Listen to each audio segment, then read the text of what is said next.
Kailangan ng i-general cleaning itong aming kusina ko Marites, maliban sa hindi na nga po maganda tingnan at ayaw ko nga po yung amoy na parang madumi. Lahat nga po ay hugasan ko mga sandok at kutsilyo na naka-expose nga po sa alikabok, pati na nga rin po yung mga halaman. Namit na nga rin po namin yung initan ng tubig na bago kong bili. Hindi ko kayo talaga hugasan niya na nga yung mga hugasan niya dahil marami nga pong nakakalat na hugasan ng mga baso. Tapos yung kalat nga po dito sa bahay, kung maalala nyo nga po ay nagligpit na nga po ako dito nung nakaraan. Kitang-kita nyo na nga po yung mga gamit na hindi nga po nakalagay doon sa mga lagayan nila, at yung calendar nga po namin ay May 19 pa. Nga po yung araw nung naglinis kami at tuloy-tuloy nga po ang paglilinis namin dito sa harap ng tindahan. Hindi ko nga po napagtuunan ng pansin itong kusina namin dahil priority nga po namin yung tindahan namin dahil yun nga po yung nasa harap ng bahay. Pagkatapos ko nga pumaligo ng umaga, diretso na nga rin po ako linis. Ito nga sa inyo kumarites, ayaw na ayaw ko talaga yung makalat na bahay o di kaya yung mga gamit kung saan saan nakalagay. Yung lagayin nga po ng kalendar namin, madalas ko nga nakikita may nakalagay dito na baso. Tingnan mo naman yung vase nga po doon sa tabi ng inuman namin ng tubig ay nakakalat, pati nga po yung mga tubig ay nakatumba. Yung ang dami naming basahan na magaganda, pero tingnan nyo naman yung ginawa nilang basahan, short nga po na madumi. Ngayon ko nga lang muna paliwanagin dito kumarites para naman nga po maaliwalas itong sala namin na may tindahan. Kaya inayos ko na nga po yung mga charger dyan na nakatiwangwang dahil ito talaga yung madalas nakalagay kung saan saan.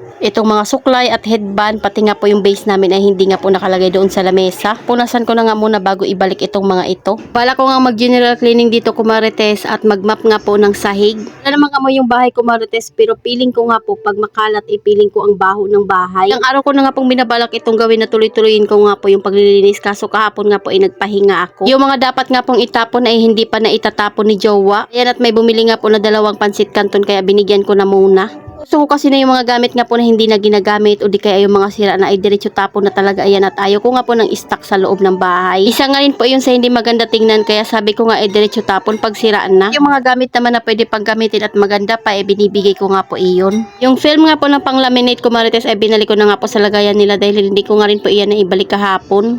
So ayan, at medyo maliwalas na nga po dito kumarites at nakapagpunas na ako, kaya dito naman nga po sa may lutuan banda. Pati nga rin po yung mga bote na wala namang laman hindi nga po nakaligpit iyan.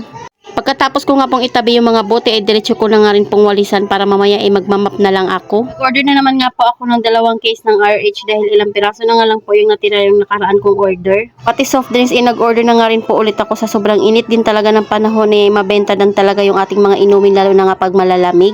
Inalis-walis ko na nga muna yung mga nakakalat dyan ng mga dumi.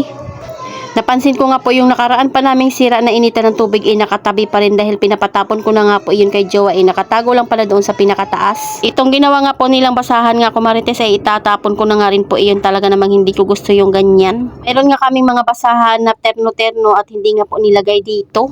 Hayaan mo lang talaga sila sa kanilang gustong gawin talaga namang hindi malilinis yung bahay. Kaya ayun, tinapon ko na nga po yung nabasag namin na initan ng tubig. Taas na nakatabi ay hindi ko nga po abot, kaya naman kailangan ko pang antayin si Jowa at ipapatapon ko na nga po yung pati rice cooker na sira na nakatabi pa din. Ilang beses ko na yung sinabi na itapon na, ngayon tuloy na wala kaming lagayan ng basurahan naisip ko nga po talagang ipakuha na sa kanya. Kung nga lang po muna yung mga basahan dito na nakalagay ng sabon. Nga po yung gagamitin natin ng pagpunas dito sa ating kusina. Pag hindi rin kasi talaga nating lilinisin kumarites yung mga kalat ng paunti-unti ay talaga naman lalong dudumi at lalong kakalat. Yung lagayan ko nga po ng ingredients kumarites ibibigay ko nga po yun dahil meron na nga rin po akong lagayan bagong ingredients. Ang alawang kasi yung ibabaw niya at ayaw ko nga po at hindi nga rin po magandang tingnan. Kasan ko nga po yung kutsilyo lahat, pati na nga rin po yung mga sandok dahil naka-expose nga po yan sa alikabok. Bago ayun maghuhugas muna ako ng lagayan ng plato, pati nga rin po yung patungan nila doon dahil madumi na at talaga namang may mga tain ng ipis. Pero matagal nga kaming nawala ay talaga namang dumumi itong aming bahay. O diba kitang-kita nyo na nga dyan kumarites at hindi ko nga po yan naasikaso kaagad.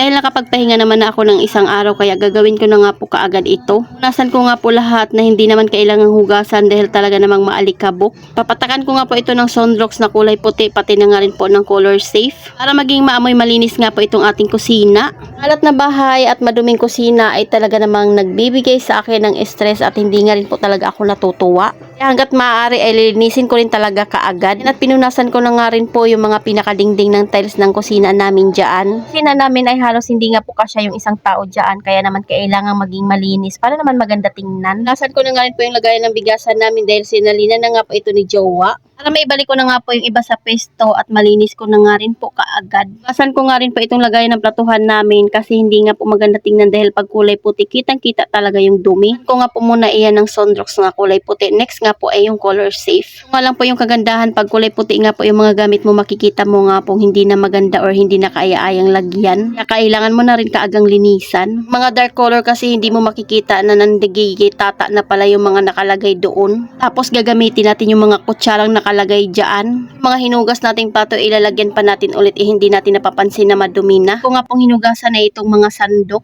Para ma-sure talaga nating malinis ko Marites, kaya gumamit nga rin po ako dyan ng color safe, pati na nga rin po ng Sunrox para naman maibabad ng kaunti. Ako na nga rin po yung mga lagayan para naman nga po mapatulo na sila bago lagyan nga po ng mga pinaghugasan kong sandok at kutsilyo. Buti na nga lang talaga mabilis lang naman hugasan ito Marites, at pwede mo nga rin pong hugasan at matanggal yung alikabok dyan. Ito nga lang po yung kagandahan ng mga lagayan nito Marites, ay dahil pwede mo nga rin pong hugasan iyan. Ay baka hindi nyo pa hinuhugasan yung mga lagayan ng kutsilyo nyo at saka mga panandok, ito na yung sign. Takan ko nga po ng Sunrox na color safe iyang mga yan Marites bago ko nga po yan sabunin.